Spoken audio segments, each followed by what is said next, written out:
દુખાવો નહીં થયો ને ગૌરીબેન? ફાઈનલ? કશું ના થાય. ખોલજો, મોટું સાફ કરતું થોડુંક.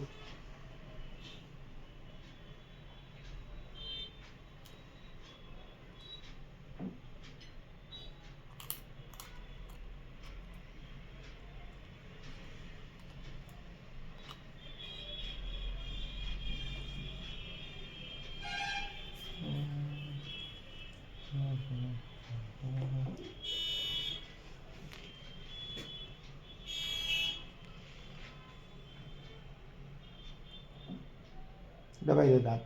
મોઢું બંધ કર દો. દાંત દબાવો દાઢો. હા બસ. આંખો ખોલી દો ને. આંખો આંખો આંખો ખુલ્લી રાખવાની. મોઢું બંધ. મોઢું બંધ. મોઢું બંધ કરી દે. આંખો ખોલો. કંઈ થાય છે? દુખાવો થયો? બસ તો દાંત તો પડી ગયો. ઓકે. દેખરી જેવું પેલો જ સાહેબ વધો ને બીજો